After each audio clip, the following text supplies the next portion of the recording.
Support for this podcast and the following message comes from the Southern Environmental Law Center. SELC is one of the nation's most powerful defenders of the environment, rooted right here in the South, helping defend and protect our air, water, land, wildlife, and the people who live here. Learn more at southernenvironment.org.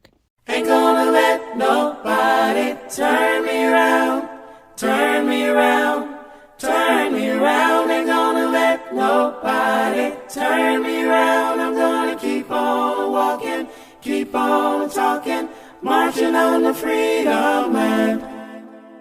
Keep on walking, keep on talking, keep on walking, keep on talking. You're listening to Black Belt, a podcast where we amplify the voices of Black folks down South, working toward solutions to some of our region's biggest challenges, all with a dash of well-seasoned Southern fun.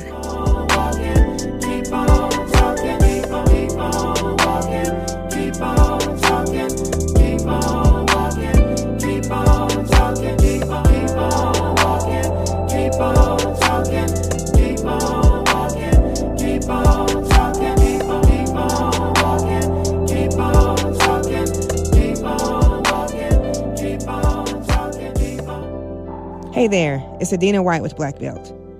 On today's episode, we're turning the microphone over to Dr. Karama Neal. If you're wondering who she is, check out episode 43 to hear her story and learn why she urges people to choose Arkansas as a place to call home. Take it away, Karama. Well, hello and welcome to Choosing Arkansas, where we share stories to encourage you to make Arkansas your new home. Thank you so much to each of you for joining us today. We are very pleased to welcome our guest for today's show, Jean Block. Jean is an attorney who serves as CEO of the Little Rock Water Reclamation Authority, which is the sewer utility for the city of Little Rock. And we are very pleased and excited to hear her story. Jean, welcome. Welcome to Choosing Arkansas. Thank you, Karama. I'm thrilled to be here with you today.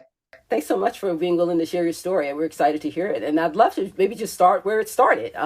You've mentioned, I've seen in interviews talking about how growing up in beautiful Mill Valley, California. And I wonder if you'd share a little bit about what growing up there was like and how that informed your decision to stay in state for college. Yeah, so Mill Valley is just outside of San Francisco. It's just across the Golden Gate Bridge, about a 15-minute drive from San Francisco. And it's a fairly small town, I would say, I don't know, maybe 100,000 people, probably not even that much. But it is nestled at the base of Mount Tamalpais, which is a beautiful mountain known for hiking. And the claim to fame is that mountain biking was founded there. I don't know that that's true or not, but it's with the Pacific Ocean and lots of mountains nearby. Mill Valley is known for just a lot of outdoor recreation and activity. And my childhood really encapsulated that. I grew up in a very small family. It was just my younger sister and my mom and I. My sister is 2 years younger than me, but my mom, she has Midwestern roots. She's grew up in Oklahoma, and it was really important to her that I be outside. So I grew up playing soccer and running track. Tried basketball for a little bit, but that was never really my sport. But just an active kid and grew up going to private schools, but had a really, I think, well-rounded childhood, full of fun, but hard work. You asked the question, what led to my decision to stay in state for college? And although I was first generation college, my mom drilled into my sister and I from a very young age that it was not a question of whether we were going to college. It was really just a matter of where. I ended up staying very close to home for college. I went just across the Richmond-Santa Fe Bridge to Berkeley and attended UC Berkeley. And, I always knew I would stay in state for college, even though, my parents divorced fairly young and my dad was in the military and had lived in Hawaii and Illinois. But it never occurred to me to leave the state for college.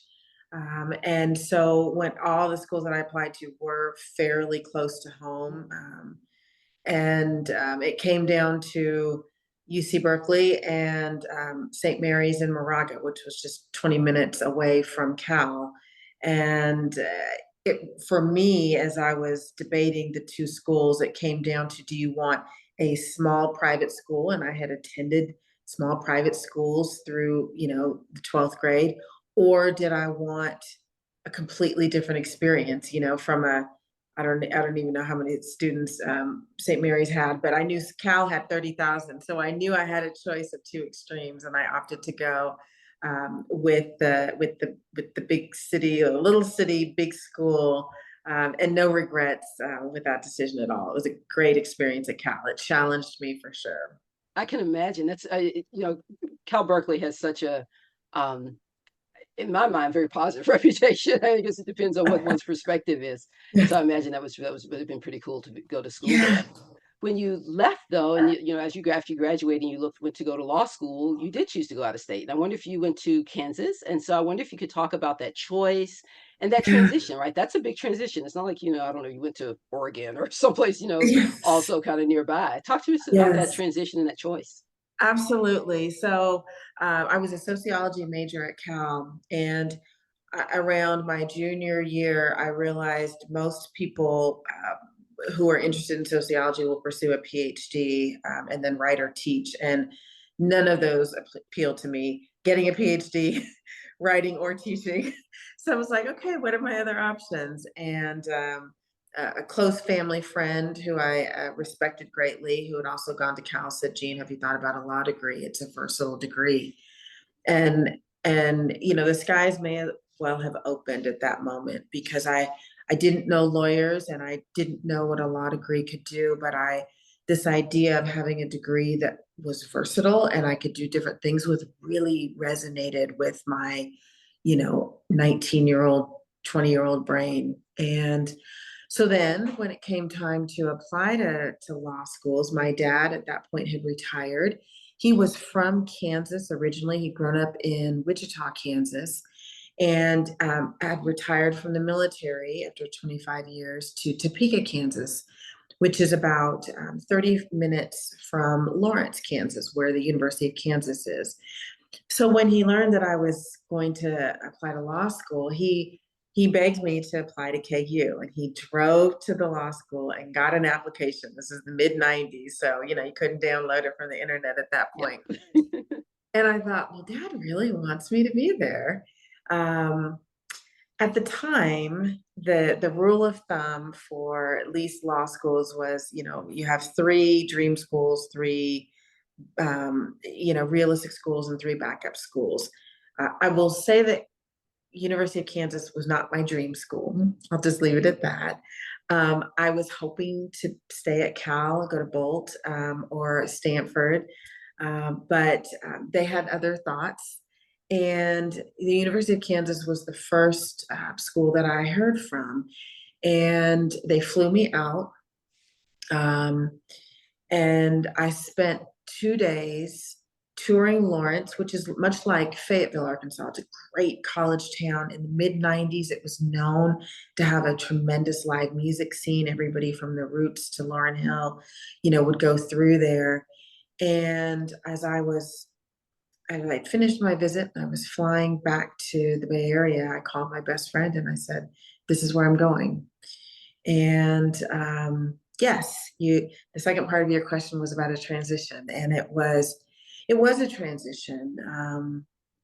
It's the Midwest, and while I had spent some time in the summers there periodically with my, grandmother or aunts or uncles, it's a very different thing to live there as an adult. Something that's very funny is they call Lawrence, Kansas, the Berkeley of the Midwest. And having just left the actual Berkeley, I remember just thinking, "Oh, you all have no idea." Not so much. Huh? But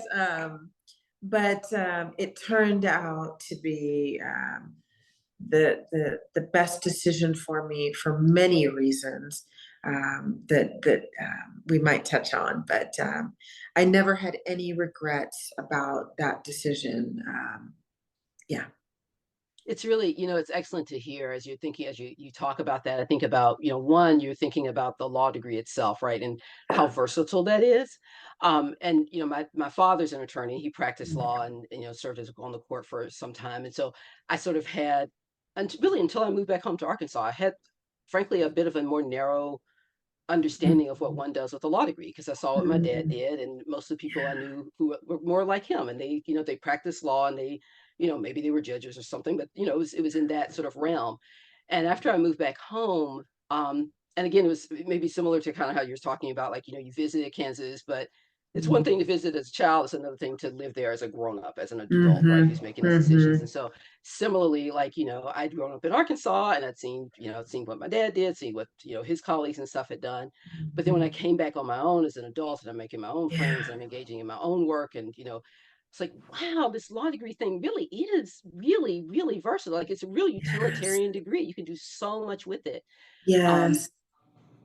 Yeah, and I will tell you, I love to talk to young people about my experience with a degree because I think it's important that individuals who are thinking about law school know that because there is typically a sense of you get your degree, you go to a firm, and you work and you make a lot of money. That is one path, and I fully respect that path. But there's the nonprofit realm, there is the government realm, and when you talk about government, state government, there's just so many different arenas. And so I talk very specifically about how at this point I've been a lawyer for 24 years, and I started as a public defender for an Indian tribe, and then did bankruptcy work, representing banks and mortgage companies. And then I went to the Attorney General's office and built up the healthcare bureau and did that for 7 years. And then I was recruited to be chief counsel of the state lottery. And then for 7 years, spent chief counsel in the environmental sector, and municipal sector with my current utility. And so I say that my experience it's the definition of versatility and how a person can practice law. And I think it's important that people know that there are so many different options, and lots of potential paths to pursue. Yeah, I think part of the reason I highlighted that, and you've helped me sort of segue into that a little bit, and we'll talk a little bit more about it later. Is like, you know, I think many of those things, based on what I've seen of your resume and your experience, many of those actually those work experiences that you had were in Arkansas, right? And so the ability to have this degree that is really flexible, that's very Yeah. versatile, really gives you so many options. I would Yeah, say particularly in a state like Arkansas. And obviously, we'll talk absolutely.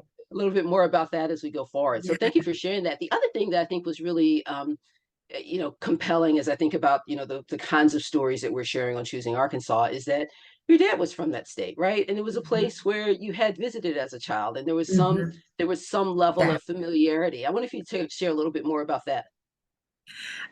Yes, I think it is fair to say that had I not had that thread to Kansas, it never would, obviously it wouldn't have entered my mind, but I probably would not have been willing to make the choice to move to the Midwest. I knew that there was going to be a culture shift.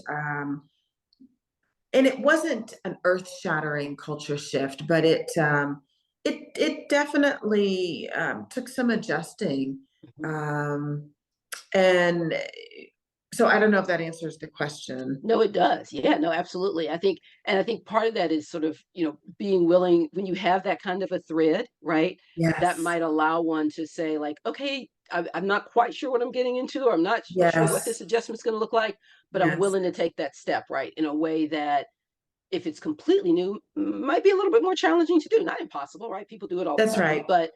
but it might be a little bit more challenging. And so I appreciate that. And Yeah. one of the things, as I understand from your bio, you met the man who would become your husband while you're in Kansas. And Yes. so, while you talked about a thread to Kansas and how you probably Yes. may not have made that choice had you not had that thread, Yes. talk about, did you have any thread to Arkansas before you met Ronnie? Was there Well, and Karama, I will answer that question in a moment, but I will start with this, which is when I was leaving Berkeley, to drive to Lawrence, and my dad had driven from Kansas to pack me up and move me out there. One of my two best friends, Temba, said to me, I'll never forget, he said, Jean, you're going to meet your husband in Arkansas. And I said, you have lost your mind. That is not going to happen. But I did end up meeting who would become my husband. Of course, when people hear that story, they say, well, is he a lawyer too? He is not a lawyer. Um, he is from Southeast Arkansas, the Delta, and had graduated from college, University of Arkansas at Monticello, about 3 years earlier. And he had moved up to Lawrence, Kansas with his then girlfriend, and they had made kind of settled there. And by the time I arrived in Kansas, they had long been not together anymore. But what's so interesting is I had been in Lawrence, Kansas for not even 30 days. And the law school had a dance, the barrister's ball. And my husband is a musician, and his band had been asked to play. And I was there, if he were telling the story, he would say, I was there with a little dude. He might have been vertically challenged, but Rodney and his band were playing, and he turned to his friend and said, that's the kind of woman I'm going to marry. And fast forward over a year and a half, I would be downtown Lawrence catching live music, and he might be playing, or we would pass each other on the street. He might be with a young lady, or I might be with somebody, and so our orbits really just kind of never strayed too far from one another. And about a year and a half in, he knew some folks from the law school who were classmates of mine, and he was asking them about me, and they said, oh, you're talking about Jean. Yeah, she's cool. And we ended up meeting shortly thereafter, and dated for 4 months, and knew that we were going to be together.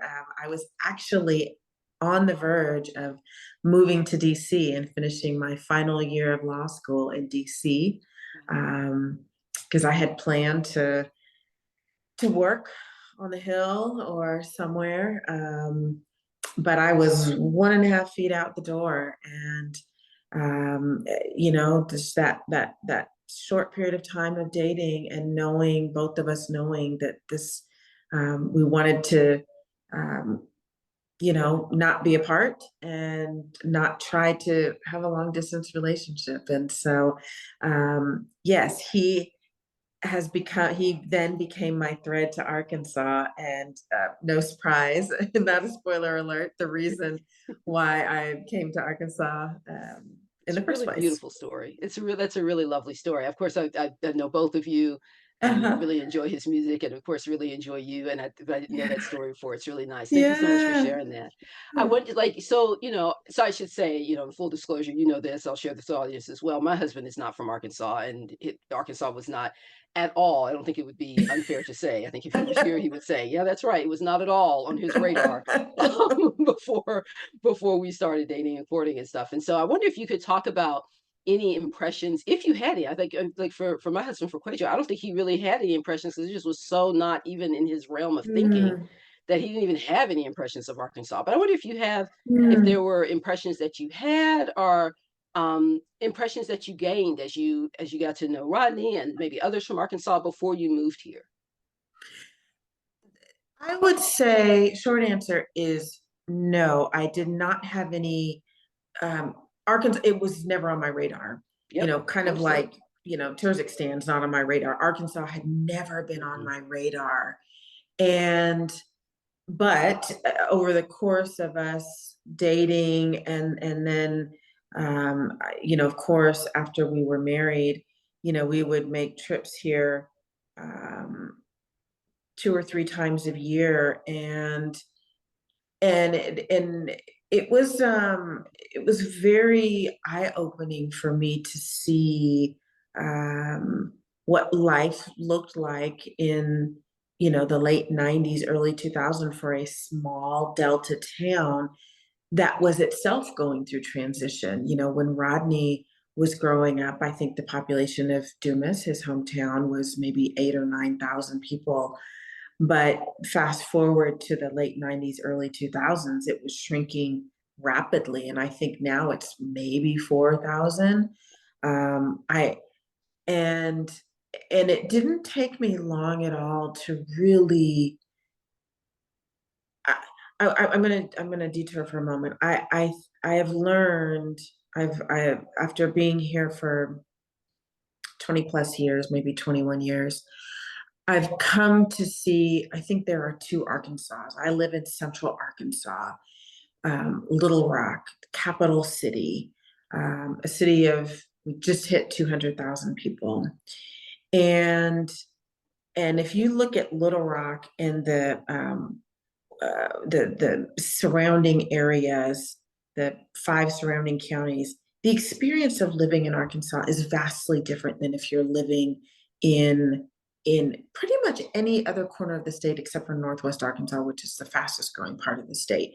And so to see, even as immediately in the 2000s, um, you know, what life in a small Delta town looks like, where the amount of jobs in manufacturing and healthcare systems and medical providers and this, the resources for schools, just not even the equivalent of what I was seeing here in the central part of the state. That was a big eye opener very early on, and something that I saw, have seen continuously.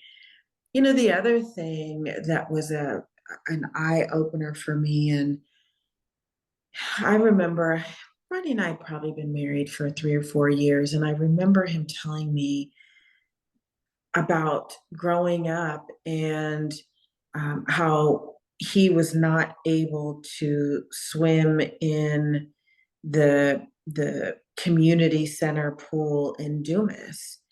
And so I was literally doing the math in my head because he was born in 1970, and I then and now, you know, could not conceive of a reality in the early 70s where my husband could not swim in a community pool. And so that reality was, which plays out in many different arenas beyond just a swimming pool. And you know if we're honest, plays out even to this day, not a swimming pool, but in other arenas. And so there was definitely some moments that really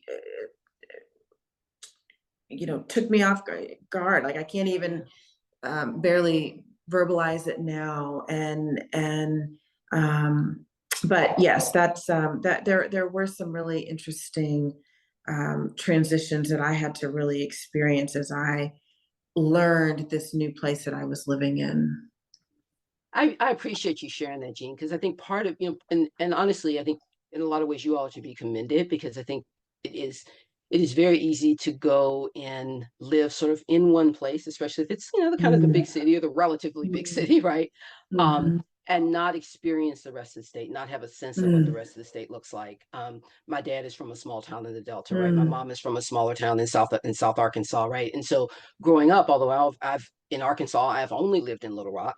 Yeah. Um, I definitely had that perception as well of like, Mhm. what is it like for my cousins, right? What is it like for my relatives who live in those places now, right? Yeah. And Yeah. having that sense and balancing it. And I'll say as well, part of, as you were talking about that, I was thinking very intentionally about, I lived in Atlanta for 14 years, right? And there's so many Mhm. people who come to Atlanta. It's a great place to come. You should come to Arkansas too, but there's, Atlanta's a Mhm. good place to be as well. And so many people came to Atlanta and only experienced Metro Atlanta. Really had Yeah. no sense at all of anything outside of Yeah. of outside of Metro Atlanta, right? Yeah. And I really, and I, that was not for me. That was not something that I wanted to do, especially after I Mhm. had a little more, after I got out of grad school, had a little bit more time, right? Right. I was Right. excited to ride around other parts of Georgia, right? It was Yes. understanding a different aspect of the South for me. It was, and so I Yes. enjoyed that. But I definitely saw a lot of folks, friends and colleagues who did not do that and were very Mhm. intentional about not Mhm. doing that. And so I Mhm. appreciate the fact that you're thinking really intentionally about the whole state and Mhm. really Mhm. understanding, yes, there are challenges in places, but yes, obviously some great people come there, some great people are there, Absolutely. and so Absolutely. really appreciate you sharing that. Thank you. Yes, and I will also say, my husband is he is a proud Dumas native, and he has been very fortunate, and well, he's exceedingly talented musically, but he's been fortunate with the opportunities he's had. But he is intentional to go back and play in not just Dumas often, but the entire southeast part of the state. And I guess I'm bragging on him for a moment, but it's about, he talks about how being a young kid in school in Dumas and how an arts program would bring a a guitar player that was the arts in the schools, and so he is very intentional to do that same thing, um, because we all have a tie to our homes, and that tie is critically important. So while I am not in the southeast part of the state in the same way that he is, I have always really admired how he could easily just kind of focus on this area and the bigger parts of the state, but it's really just the opposite. I honestly, I commend both of you all for doing that, for continuing that, because I think a lot of folks don't necessarily make that choice. And, obviously folks will make the choices that they want to, but I That's think, right. in as much as we're all connected, it's helpful Yeah, to be able to build on those connections that's to the right. mutual benefit of everybody, right? We all That's learn from right. that, we all gain from that. So That's very right. much appreciate that. So Yeah. I think we'll take a quick break and hear from our Okay. sponsor. We've got you in Kansas. We got you hearing about Arkansas. And so when we come back from our break, we'll hear what it's like when you actually get here. So please stay tuned, and we'll be back in a moment after a word from our sponsor. Support for this podcast and the following message comes from the Southern Environmental Law Center, one of the nation's most powerful environmental defenders, rooted right here in the South. As lawyers, policy and issue experts, and community advocates and partners, SELC takes on the toughest environmental challenges. That's why they say, solutions start in the South. To learn more about how SELC makes a difference, visit southernenvironment.org. Choosing Arkansas is sponsored in part by Neal Firm LLC, providing consulting services to help clients define, promote, and exceed their goals, shape their mission, and measure and maximize their impact, efficiency, and resiliency. Principal consultant Dr. Karama Neal is also a certified mediator and frequent public speaker with expertise in heirs property, community and rural development, and family economic security. Neal Firm, consulting and mediation for those on a mission. Learn more at nealfirm.co. All right, so welcome back. Thanks so much for joining us. And before we left for our break, we were hearing about Jean's meeting of her to-be husband, Rodney Block, who is from Arkansas, and they were beginning to learn a little bit. She was beginning to learn a little bit about Arkansas, and then at some point, obviously, you all decided to make that move. And so I wonder Yeah. if you would share a little bit about why you made the move. Like what were you contemplating as you all decided, like, we're going to move to Arkansas, this place that a few years ago had not been on your radar at all. No, and I'll tell you, even when we made the decision, even in the years leading up to it, it had not been on our radar. when I graduated from law school, of course, by then, Rodney and I had been married, and he'd been with me to the Bay Area at least once, if not twice. And of course, he loved the Bay Area. It was his first time being there as a musician. He loved the jazz clubs. He just loved everything about it. And of course, I loved everything about it, but except for the cost of living. And I knew very intently that I didn't ever want to live in the Bay Area until we were in a financial position to not be struggling.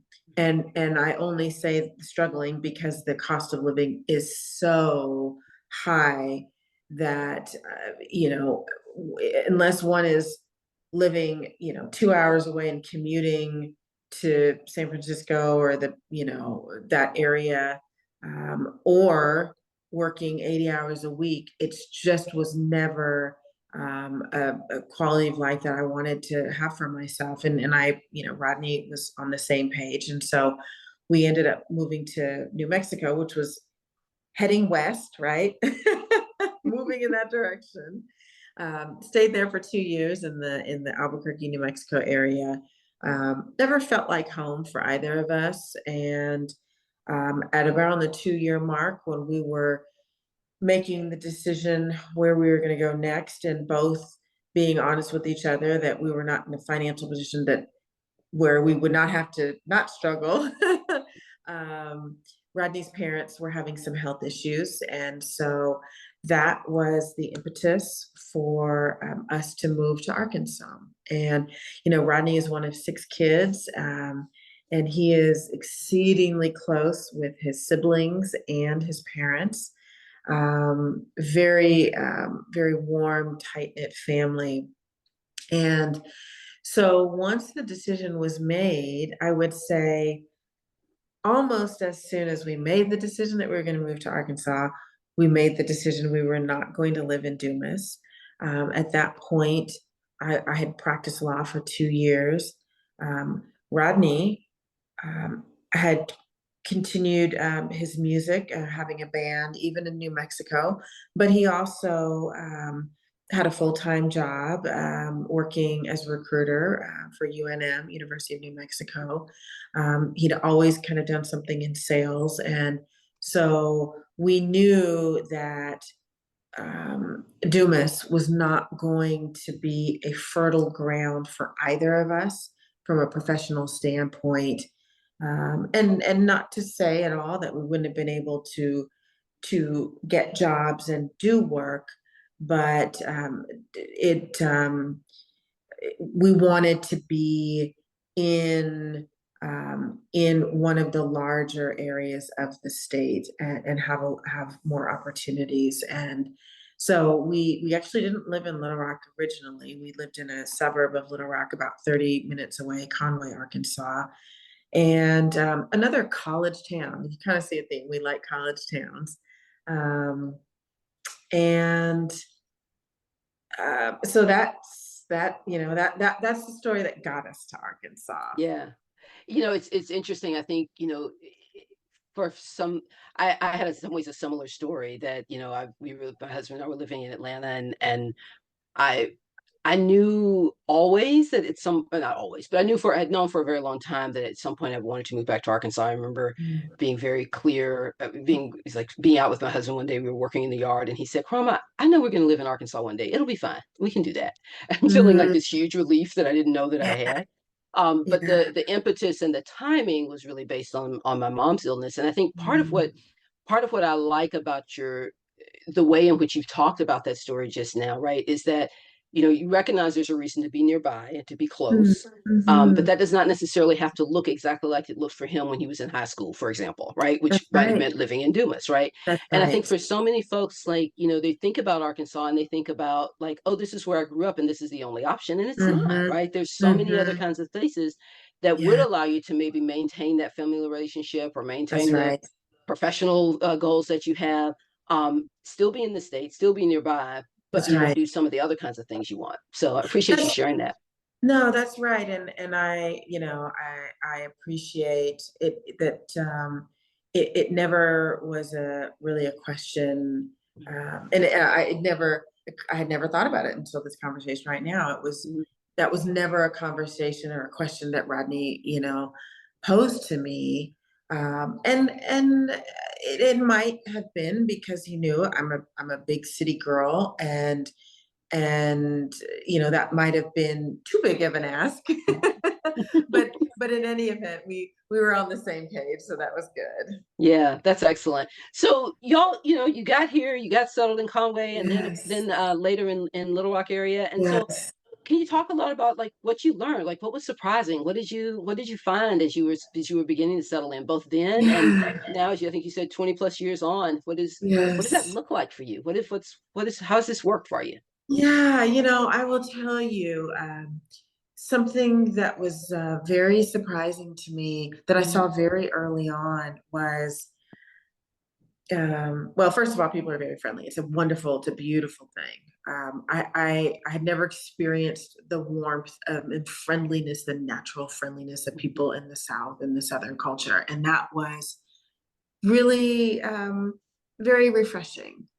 Um, Along those same lines is, you know, people here have grown up with the same group of people.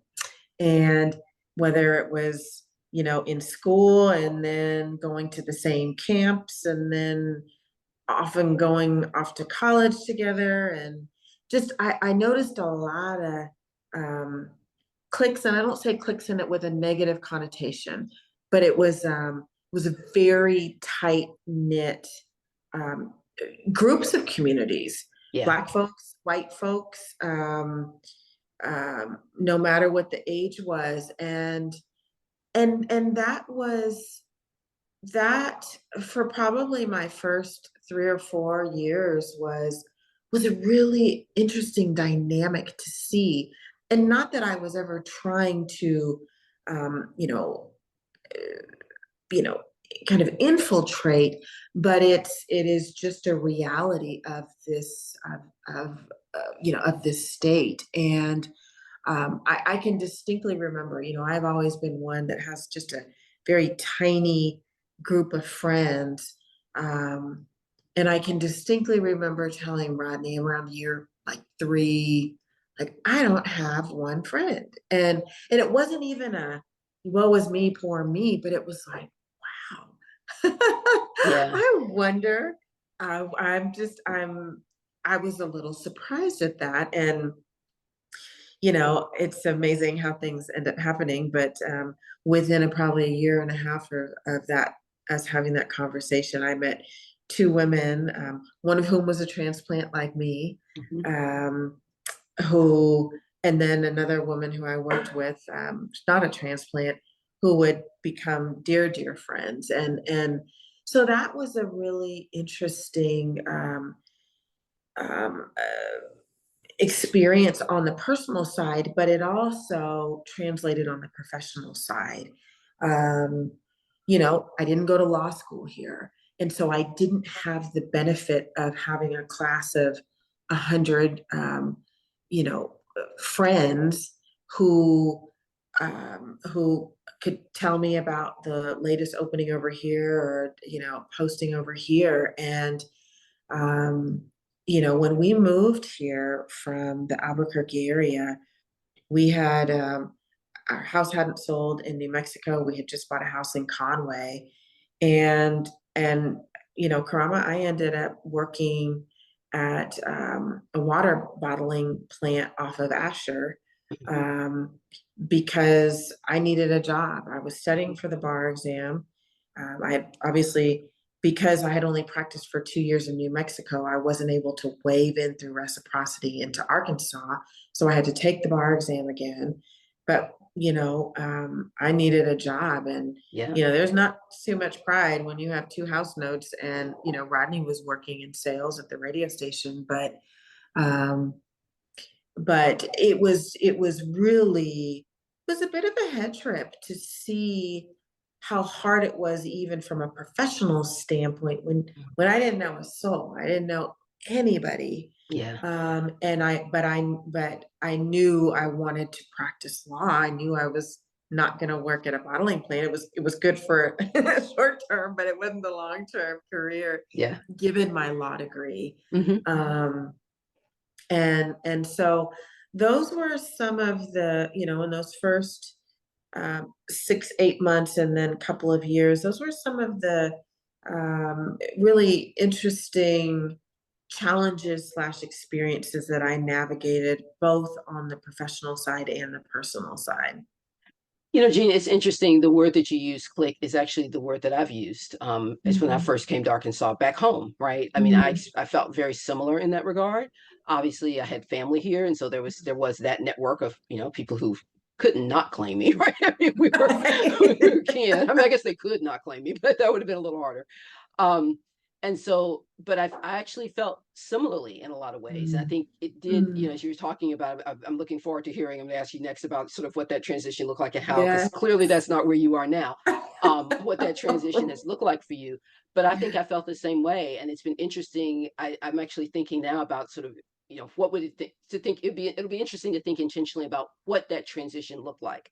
Because I think Mm, I felt it. I think if I asked my husband, I think he would have felt it too. I don't mm, know that he feels it that way now. And I think some of that mm. is just sort of getting settled in your Yes. profession, sort of getting settled Yes. in a little bit. And so anyway, tell us about that. What is, what you described at first? I mean, a transition is a transition. Transitions are often hard. Yes. What does it look like now though for you? Well, I would say it is the opposite. I would say um, it's almost a little unnerving because I think about the the world that I inhabit in Arkansas now, and it's partially because my husband is a musician, and so when I say the worlds that I inhabit, I know many lawyers, and that's not a surprise because I'm a lawyer. Um, but I have also spent the last 20 years um, volunteering with many, many nonprofits. So that is a big world of mine, the nonprofit space. And, you know, knowing people who work in the nonprofit sector, but knowing people who volunteer. And so who are the people that volunteer? People in the community.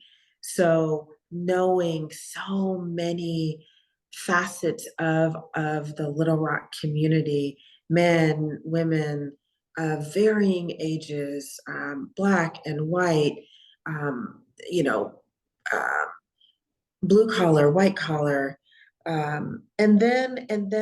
Another big world of mine is the world of creatives, since my husband is a creative. Yeah. And um, and while I'm not a creative, um, I have really warm ties to many.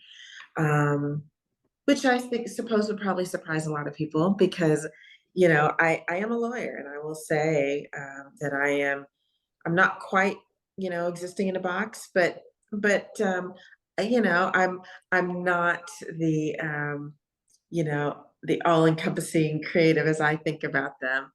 But it is a really wonderful, rich, diverse mix of people who are in my orbit, and I love that. And I think that's because that probably goes to you know, my love of my real love and embracing of diversity, of thought, of class, of profession, and wanting that richness around me.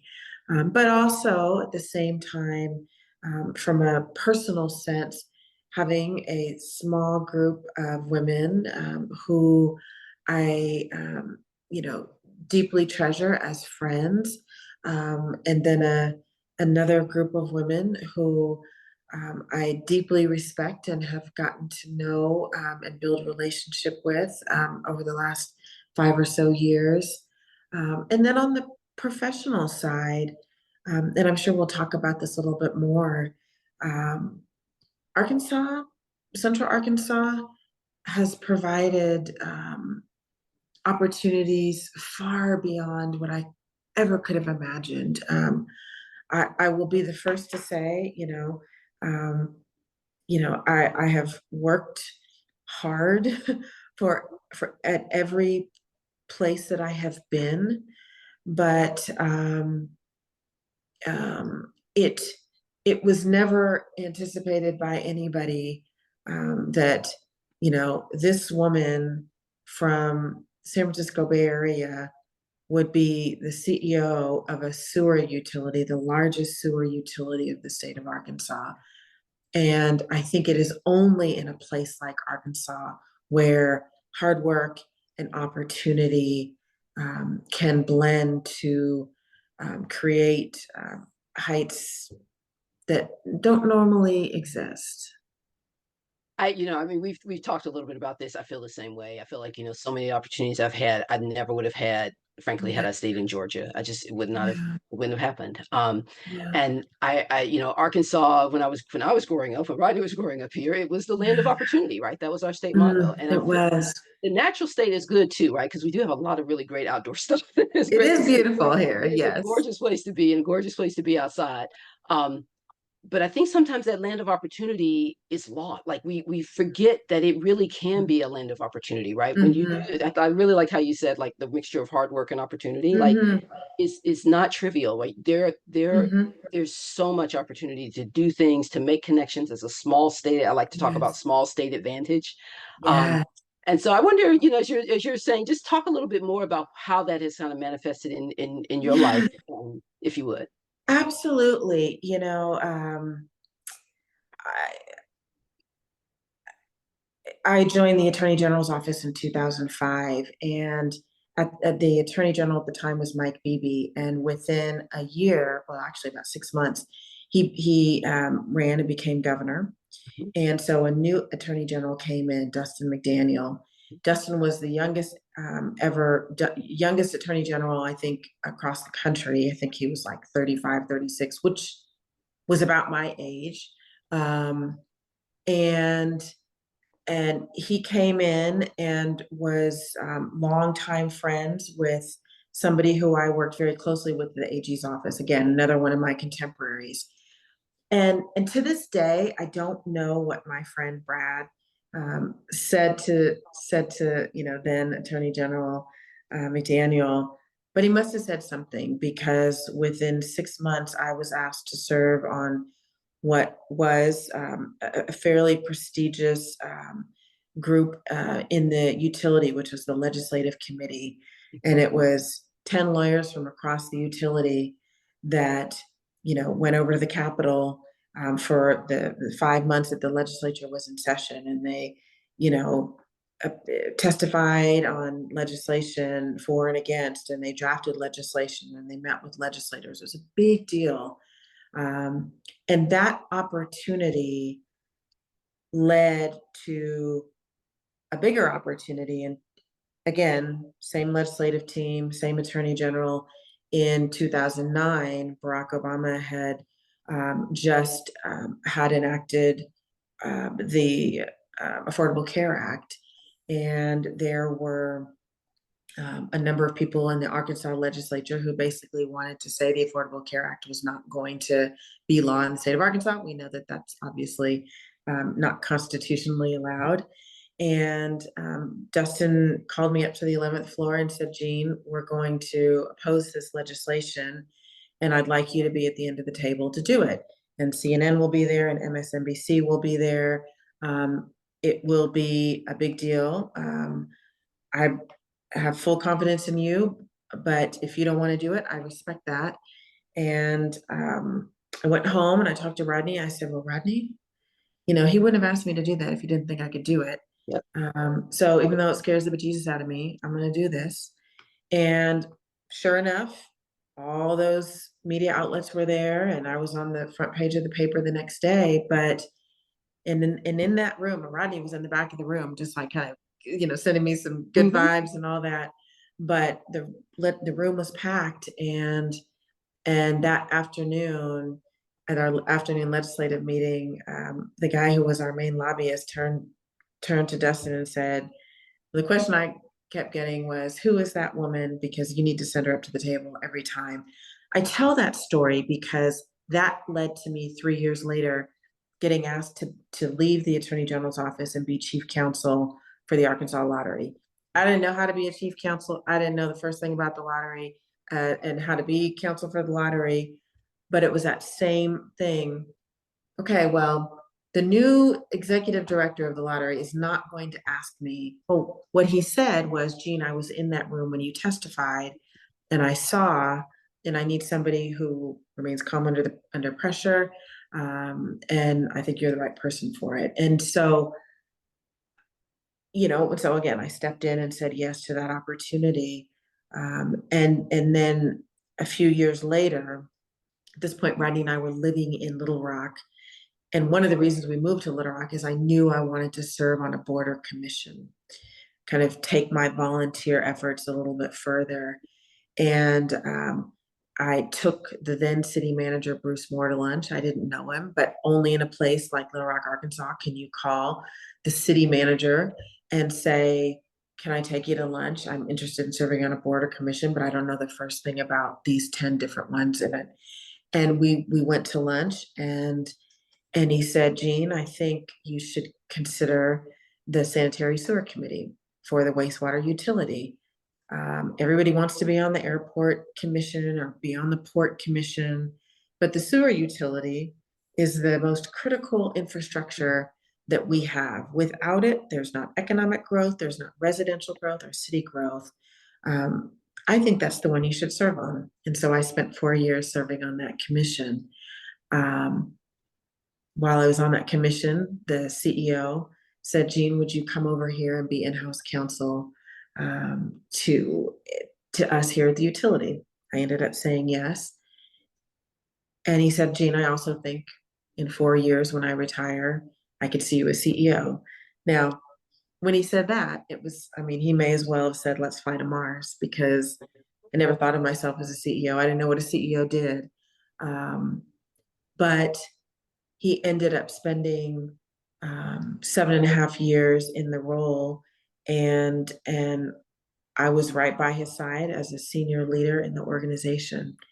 And again, only in a place like Arkansas, I think, can a person have the professional trajectory that I had, with opportunities presented, and maybe the resume at every juncture didn't necessarily align with the opportunity that was being presented, but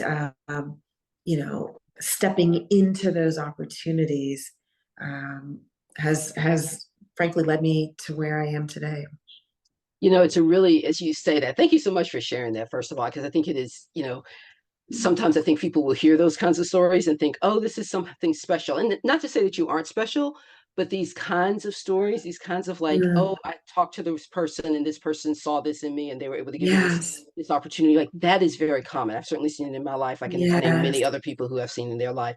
And Yes. as you were talking about that, it reminded me of how we both thought of sort of cliquishness a little bit. But I Yes. think it sort of translates, like the positive side of that is what we're just talking about now, right? The fact Yes. that you can call somebody up and say, let's Yes. have lunch, right? The fact that, like, oh, I saw so and so, I'm gonna find them. I can figure out who they are and I'll connect Yes. with them, right? And so while that may not be the sort of stereotypical, like, oh, I saw this on a newsletter and I applied and it was, and Right. not to say there's anything wrong with that. There's a lot to be said Right. about the process too, right? But the fact that this other type of path can exist and can be so impactful Yes. in ways that I think both of us would say are completely unexpected. I also have a resume that does not align with an education that does not align with my current Right. work at all, right? Right. But it really does allow for that kind of opportunity, and I Absolutely. really appreciate you sharing that. Thank you. Absolutely. Yes. Yeah. So as we close, I wonder if you would just share a little bit. Like, I remember when I asked you about this and we talked a little bit, you were eager to participate, and we are so Absolutely. grateful for you doing so. Talk about why you felt like this was something you wanted to do. Like, what is Yeah. it that you want people to hear or understand about the decisions that you've made, and what those decisions might look like for potentially for someone else's spouse who's like, "You want to move to Arkansas?" Well, I will start with the certainly the Little Rock metro area, and I think the state the in the Northwest Arkansas, but I think the state as a whole punches above its weight. I will be the first to say, when Arkansas became on my radar, I wasn't necessarily thinking, that it is that, and I'll talk more specifically about the Central Arkansas area, that it is what it is. From a culture standpoint, whether that's music, whether that's art galleries, whether that's a variety of creatives that are here, it's far more than I would have thought. The food scene, just again, if you'd asked me 25 years ago, what's Arkansas? I would say a bunch of, kind of fast food chains. That is not, our food scene has a lot of entrepreneurs, a lot of people who are probably more in this city of people of privately owned, restaurants than just fast food chains. Um, so again, remembering that Arkansas really punches above its weight. But why did I want to do this? I think that it's important that people know that there are so many parts of the state that are just tremendous. The warmth and the people and the culture is one, and it's real. Um, the natural beauty of this state, and I'm partial to it. I'm partial to the beautiful parks, the bluffs along the river, the lakes all over the state, beautiful hiking trails. So in that regard, for people who like the outdoors, biking, hiking, walking, there's a lot that this state has to offer that I don't think people would ever really think about. Um, and then I would say a sense of community. I don't think people know that with time and with some involvement in one's community, however that looks, um, there really is an ability to build community here, um, in a way that I didn't think existed when I first got here. But I see it more and more regularly. And then finally, professionally, obviously I've shared my story, but my husband's professional journey mirrors mine. And while our careers, he's now a full-time musician, and while our careers couldn't be more different, the same sense of, we say in our house all the time, we started from the bottom, and landing in Arkansas, and both of us having to build our careers. And but it's not just he and I there are many people that I can point to who have been able to be very successful no matter what their realm is or their field is. Because, and I go back to the hard work and combined with that community, really lends itself to opportunities that I don't think exist in many other places. So, I call Arkansas home. I am proud to call it home.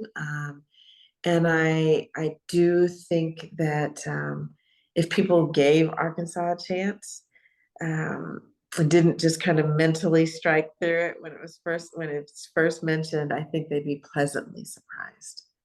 So I Wow, I wanted to think share that's that. thank you so much. I feel like that's just a perfect. I mean, it's the perfect closure, right? It couldn't be better said than that. I really, I'm again so grateful for you just so generously sharing your story, right? I mean, really sharing that so openly. Really, really appreciate it. I feel like it's going to inspire Absolutely. a lot of people. I know particularly for folks who, as I said, don't have Arkansas on their radar, right? It's one thing Yes, if you're moving home. It's one thing if you're moving where all your kin folks grew up or whatever. that's right. It's another thing when it's a Right. completely different place. And Yes. your story and your trajectory, I think, will be really helpful for folks who are thinking about maybe considering a decision like that. So thank you again so much. We really Well, and appreciate it. thank you, Karama, for doing this, for spotlighting our state in a way that it deserves. So thank you. Absolutely. Thank you. Thanks so much to all the audience, for you all, for you listening. Please do share this. The whole goal is to get these stories out, to get more people thinking about our wonderful state and encouraging Yes. them to choose Arkansas as home. If you'd like to reach out, we welcome your feedback at choosingar@gmail.com. And of course, we hope that you will choose to make Arkansas home. Thank you all so much. Thanks, Karama. Thank you. Thank you.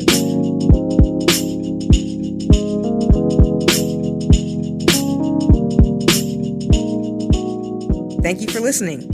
Be sure to subscribe and leave us a 5-star rating and a review on Apple Podcasts so others can find us. You can also listen to the Black Belt Podcast on most streaming platforms, including Spotify and Amazon Music.